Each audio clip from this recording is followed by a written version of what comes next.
Well, good morning everybody and welcome to the channel. Out cruising around in the Tundra today, and I was thinking, you know, I get a lot of questions about previous trucks that I've had. Why the Tundra? You should buy something else. When are you going to get another Ram? So I thought I'd get on here and talk about the previous trucks that I've had within the last, let's say 3 years. How they did and how they compare to the Tundra. Now, the first one was a Ford F-150 XLT, and it was green in color, that forest green that they have. It was the four-door, what I'll call the crew cab, I guess. The bigger doors and bigger seats in the rear.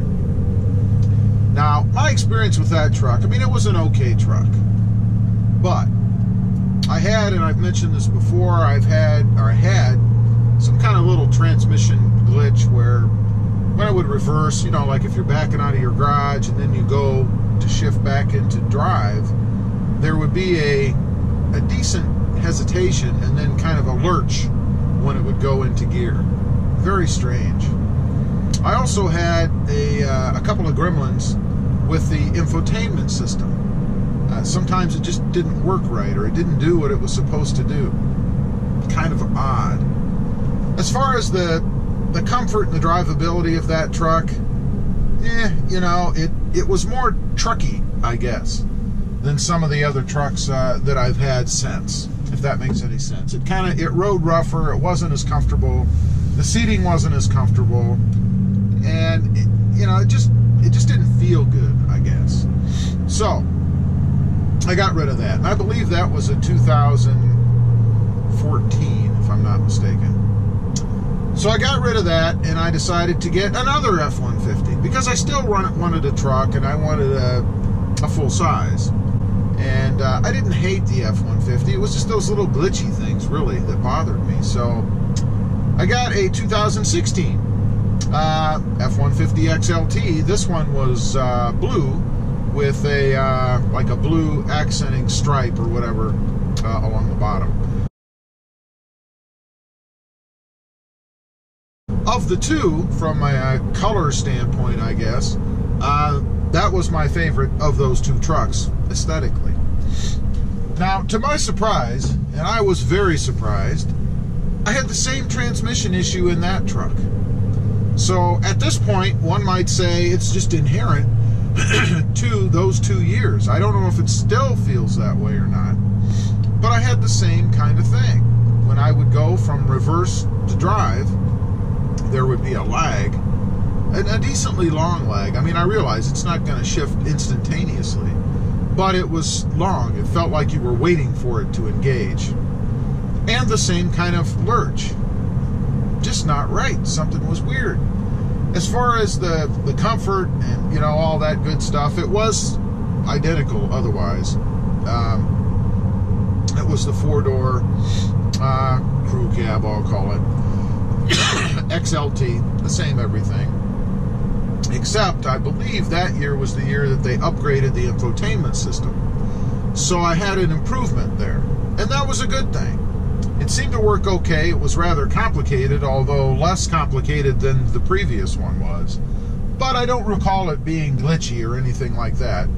Still very truck-like, you know, felt heavy,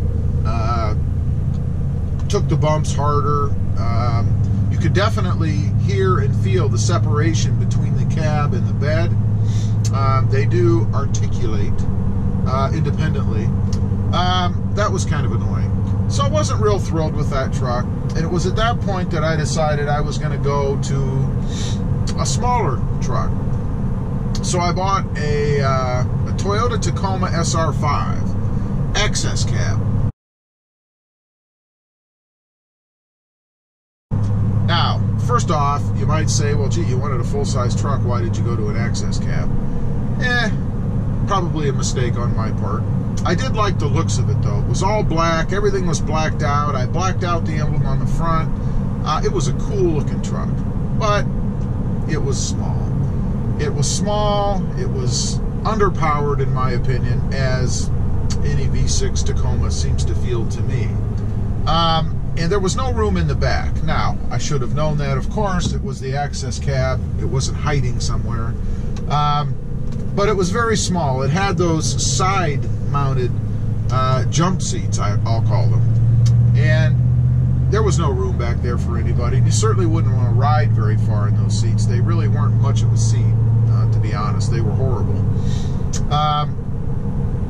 And I just didn't care for that. I didn't care for the what I'll call the suicide swinging doors. Hold on a minute. My phone is ringing.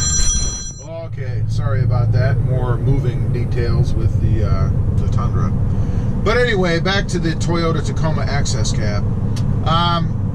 Yeah, there was really very little room in it, and I didn't like the way the doors opened. They were kind of those suicide doors, if you will, that opened the other way, and they always just seemed to be more cumbersome than anything else. And I realize on the access cab you really don't have much of a choice, but living with them day to day was just not very comfortable. So I decided to go to a larger truck once again. At this point, I went with the Toyota Tacoma Sport. I believe it was the Toyota Tacoma TRD Sport.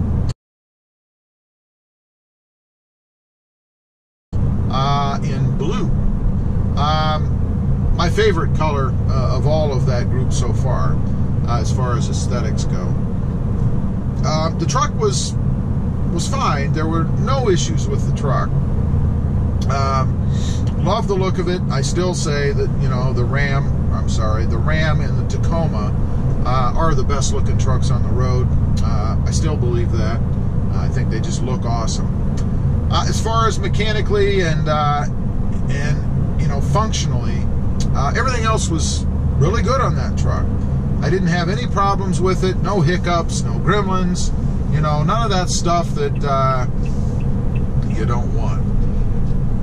My issue with the truck, there were a couple, I guess. One, it really was, again, too small in the back, in the rear. I had passengers in there, and all they did was complain about how bad it was in the back seats. And I'll tell you a quick little funny story. We went somewhere, out to dinner, I think, and my mom and my daughter were sitting in the back. And I noticed when they were sitting there, they were kind of sitting like this, kind of leaning forward, with their head against the rear headrest, kind of like this, you know. And I had the windows tinted in the truck. And apparently the tinters, when they were done, they put the rear headrests in backwards, so that they were kind of leaning or pointing towards the front of the truck as opposed to how they were supposed to be. So my mom and my daughter rode the whole way with them turned around the wrong way. No fault of the truck whatsoever. But that, of course, made it even less comfortable. So I guess the reason that that truck had to go was because it just wasn't big enough once again. Not any fault of the truck, just the way it was. So I decided to go back to full size, and at that point I chose the Ram Rebel. Cool looking truck. I wasn't really looking for the Rebel at that time. I was more just interested in the Ram Sport, I guess, in black with you know, all blacked out and all that good stuff. But they had the Rebel on the lot, and smartly the salesman let me drive his. Well, that's the kiss of death, right? So I took his out, I drove it around, and I loved it. I loved the power, I loved the adjustable air shocks, the air suspension, the technology that was in it was really nice. So I bought it.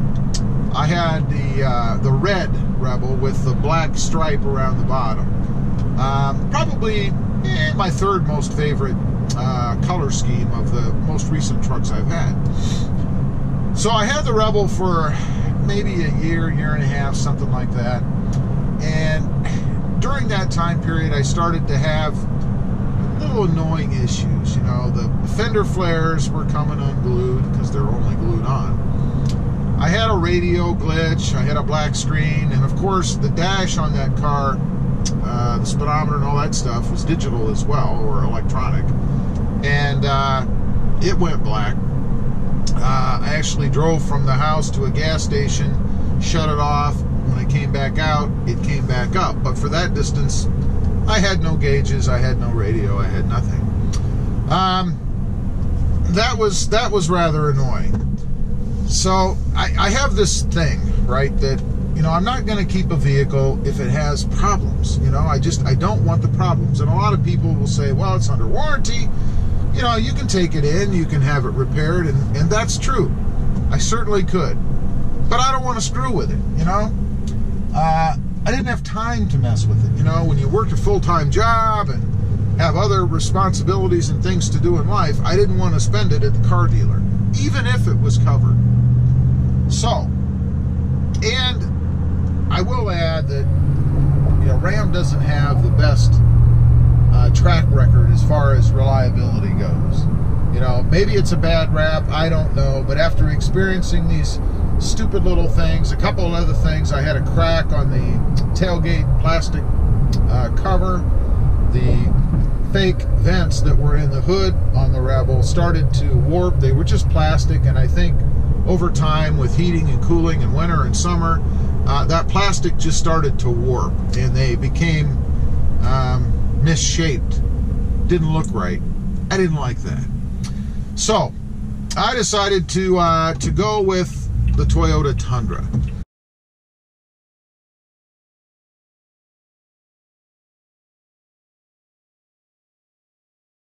Now, I've been following a few people, of course, on YouTube and whatnot, channels and stuff, guys that have the Tundra, and all I ever heard about was how great it is. You know, how great the Tundra is, how reliable it is, how powerful it is, how horrible the gas mileage is. So I decided I would go with the Tundra. I do like the Tundra at the time, or I did like it, I should say, at the time. So I thought, you know, we're going to give that a try. So I bought a 2018 Toyota Tundra Crewmax Limited TRD off-road, and I haven't looked back since. I haven't had any of these little issues with the Tundra. It's been very reliable, no gremlins, no problems. You know, I mentioned in a prior video this little clunk thing I get when I first start up the vehicle and take off on a turn. I believe that's the ABS system resetting, and while it's noticeable in there, I believe it is inherent to the truck. Nothing wrong with it, in other words, and it's not that big a deal. It's not a problem, which I don't want in a new vehicle. So I've had zero issues with the truck. Drove it to Texas, about 1,600 miles, something like that, one way. Drove it back, never had one light come on, never had one screen go out. Nothing has changed in the truck. It's not rattly. That articulation that I mentioned in the Fords between the cab and the bed, I don't notice that, if it even exists. I'm sure it does in the Tundra, but I can't feel it. It's just been a fantastic truck. It is the one that I'm going to keep long term. I would like to do a long term review on this truck, or long term experience. I've got 10,301 miles right now. Probably about 3 times as many miles as I've had on any truck in the last 3-4 years, let's say.